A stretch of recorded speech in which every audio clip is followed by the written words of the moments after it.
Russo from On Death Care, and this is the weekly news roundup for the week ending Friday, February 20th, 2026. Got a bunch of stuff, got more stuff than I can really get to. Before I get started, I do want to invite you to subscribe to my newsletter. It is On Death Care. You can find it at ondeathcare.com. And I post stuff all week, or will be posting stuff all week. And a lot of the stories that are here you can find there first. And also some of the stories I'm not going to get to or, aren't appropriate for this forum. So those are all the reasons you should subscribe to On Death Care. Also, it'll be fun. I'm going to be able to do some things on there that are just more timely than my weekly video. And I have other podcasts that I'll be doing, and you can find about all of that at ondeathcare.com. So let's get into it. This week, I had a really interesting conversation with a woman named Melissa Jo Schmidt. She is a TikTok person and a funeral director. She is the funeral babe on TikTok. I'm not a TikTok guy, so I don't know from TikTok, I guess is the best way to put it. But she is also the face of a company called Impart. And Impart is the latest all-in-one solution, AI-enabled solution for funeral homes. And it's from this company called Manifest, and they do this for a bunch of industries. Off the top of my head, I remember Vet Care was one of them. There were 3 or 4 other companies they do it for, and I've seen other companies that do things like that. It's a platform to kind of help you run your business, and in addition to helping you run your business, there's a video aspect of it where you can have Melissa Jo Schmidt come in and coach you, not live, but recorded coaching videos for you to use to train your staff. So we talked for maybe 20 minutes less, and I didn't really get a good sense of what Impart is for or who Impart is for. You can't test it. There are no beta testings available, and there's no one who's already using it that I could talk to about how they were using it. It came off as a very, ready, fire, aim kind of approach, which is why I'm even talking about it, because I'm seeing that more and more in the pitches that I get to cover these companies. Everybody's got a new AI solution that is better than the old AI solution. And it was cute for the first year, but going on year 3, it is harder to take newcomers from outside of the industry seriously. When I first started covering the business, there were people who were like, I tried to find out how much a funeral costs, and I couldn't, so I built this app to find out funeral costs.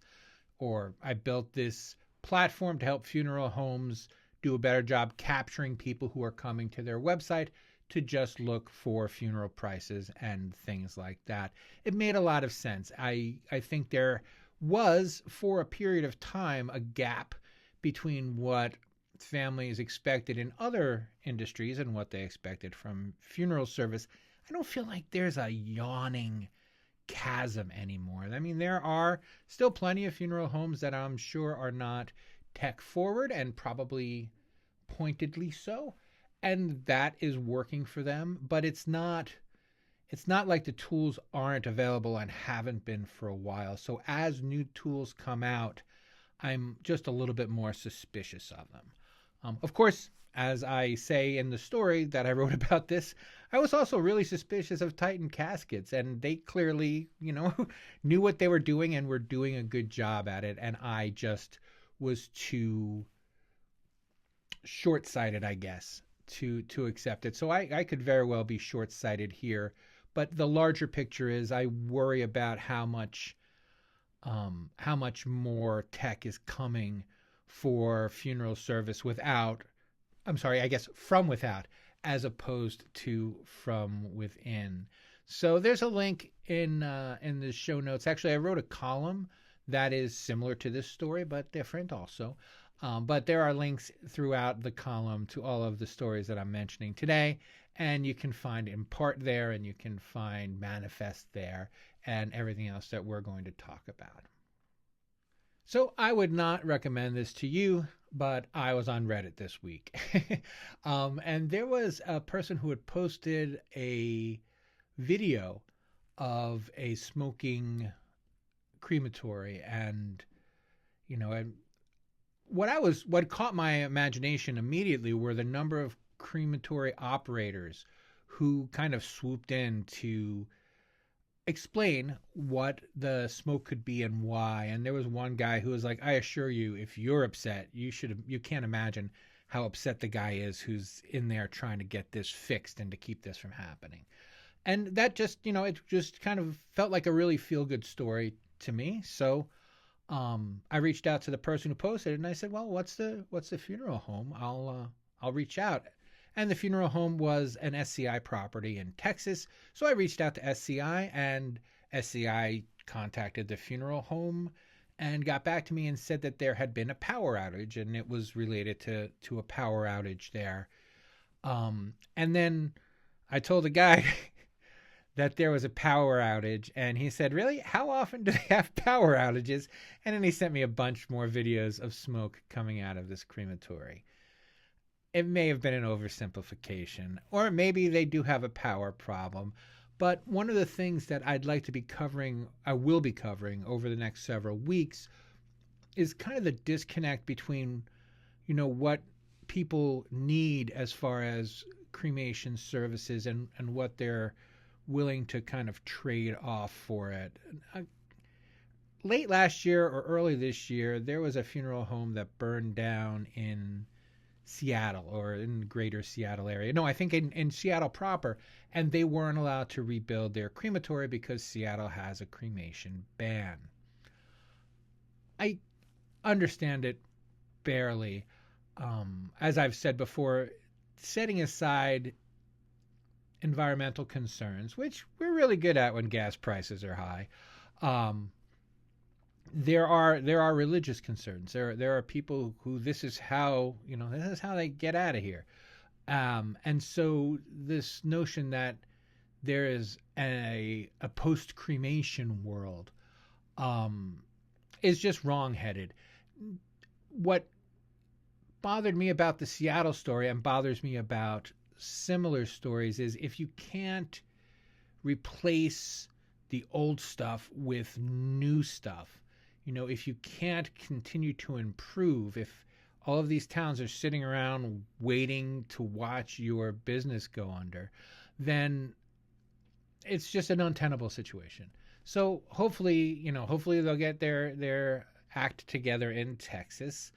But more important, if you have some insights on this, I'd love it if you were to reach out to me.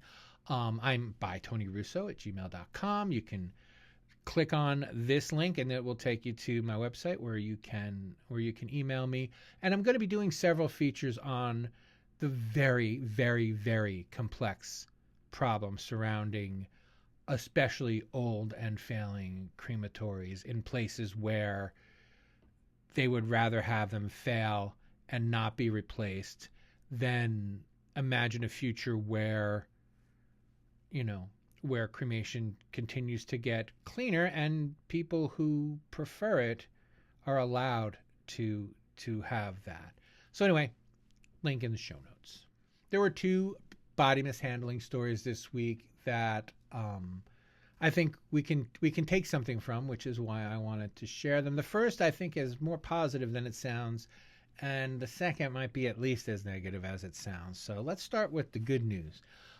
There is a funeral home in Tacoma, Washington, where they discovered cremated remains that had been there for 18 years. The problem was they didn't really discover it. I really can't encourage you enough to read the story, but some anonymous person knew those remains were there and reached out to the uncle of the person whose remains they were to say that the remains were there and that the uncle should come and pick them up. The problem was that the mother thought she already had all of the remains. And in the beginning of the story, it's really like, this is a tragedy. What could have been done? How did any of this happen? Ba, ba, ba, ba, ba, ba. 2/3 of the way down, they finally speak with the funeral director, Coretta Harwood, and she is not new, but she's newish. She's been there fewer than 18 years, and she heard about it from the newspaper instead of from the family, which that's just the worst way to hear about something. But you have to give her so much credit because she just said, well, let's see what happened and let's figure it out and let's take ownership of this. And so she did. One of the things that she found out was that they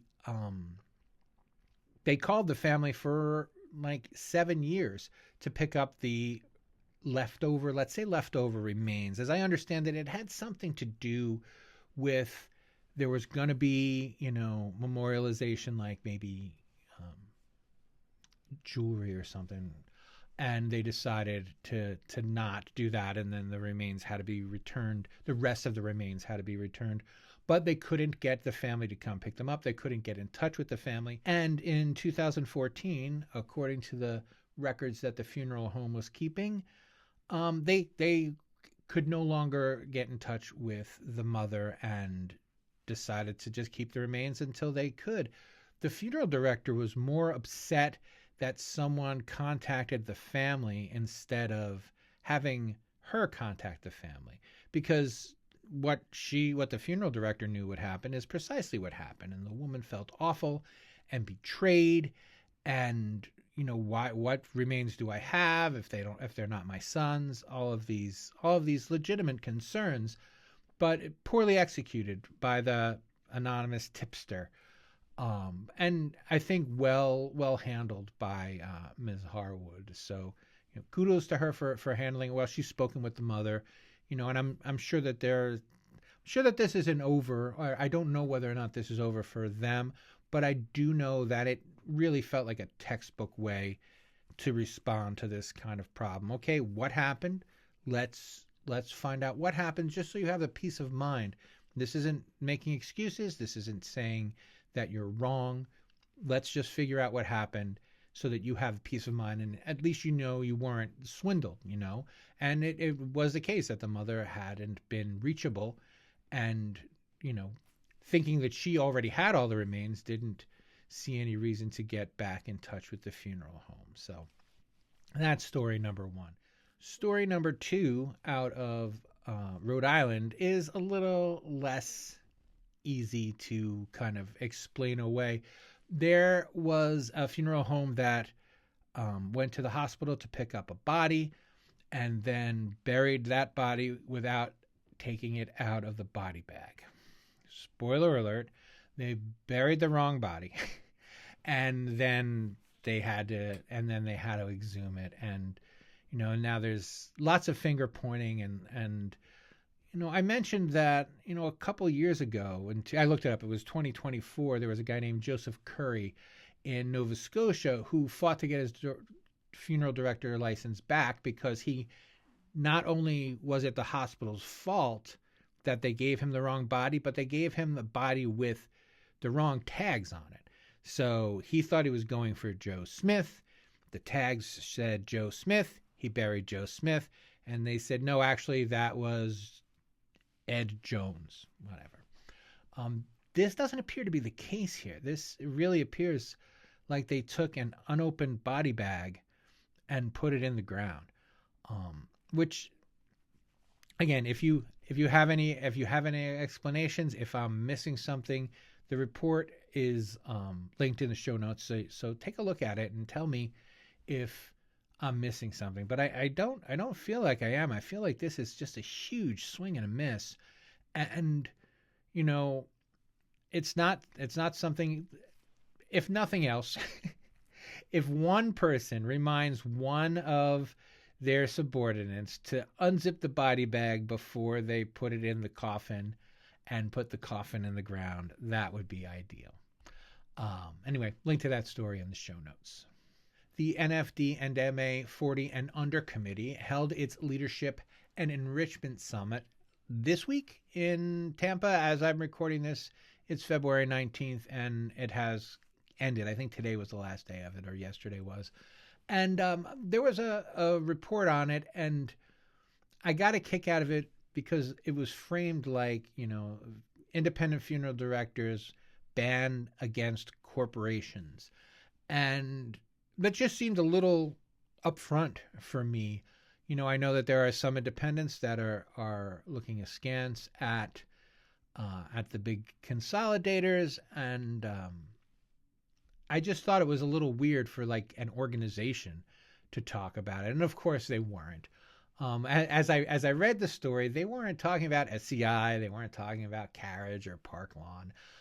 They were talking about development corporations. They were talking about strip malls, and they were encouraging people to make better connections so that they didn't find themselves in a position where they had to sell the funeral home because the real estate under it was too expensive. And I'd like to unpack this a little bit more in the coming weeks if anyone is willing to talk to me about this. But there's this idea that maybe there's something more important than getting every last dollar out of the business when you leave it. And I think that's what these funeral directors were talking about, finding ways to keep these funeral homes operating in communities so that community funeral homes, could live on. I mean, it is a tough business. And, this was in Tampa, where I expect the real estate is expensive enough, especially as I believe the billionaires are moving to Florida next, which could be a problem for people who aren't prepared to pony up that kind of money for their homes, for funeral homes or for regular homes. And it reminded me that last week I read a story about a funeral home in Hialeah that closed down and was being turned into apartments. It's increasingly a common thing. And, no shade at anybody, as Don Corleone said, it makes no difference to me how a man earns his living. But I really want to talk about the positive aspect of this notion from the NFD and MA that says let's find a way to keep these funeral homes open. Let's see if we can keep these funeral homes as funeral homes. So I mean, kudos to them. It's a great notion. I would love to hear more about it, and I'll find more about it. So on Valentine's Day, or on or around Valentine's Day, you may have seen the story of Jody Anderson. He's a funeral director in Marshall County, Iowa, who took a last-minute call to do a wedding. He's also a wedding officiant, and this couple had their wedding officiant didn't show up, and they're like, I know a guy.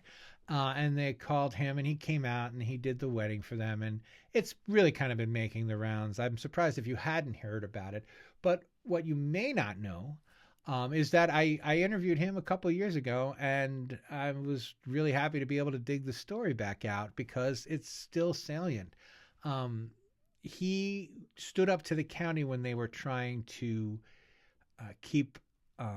they were trying to kind of lowball. There were two funeral directors in town, and the county didn't want to increase the transportation fee, which was $325 and had been for the 20 plus years that Anderson was working there.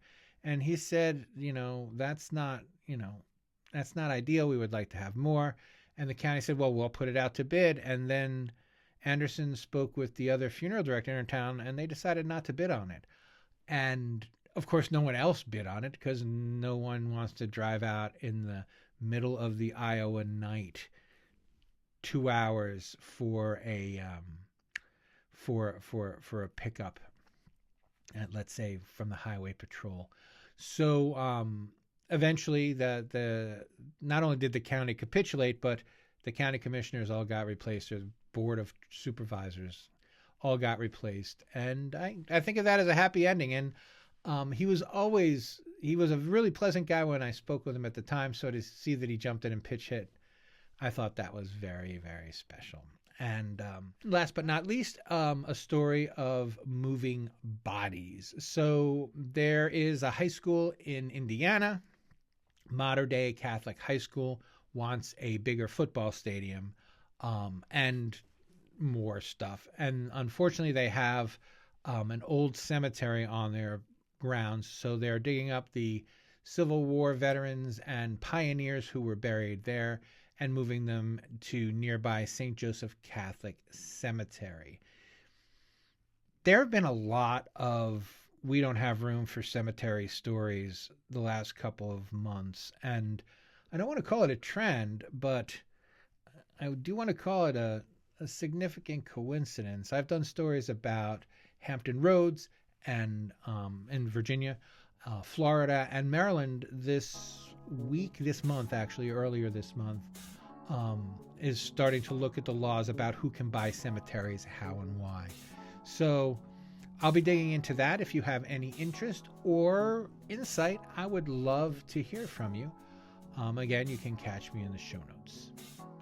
And that brings us to the end of the stories that I'm going to share here. There are more and different stories on deathcare.com, so please visit that to see this week's column and to see the other stories that I've added. I'll be adding stories as they occur to me, as I finish them, and I will ping you as necessary. Thanks again for tuning in. Please subscribe and tune in next week, because that's when I will be back here.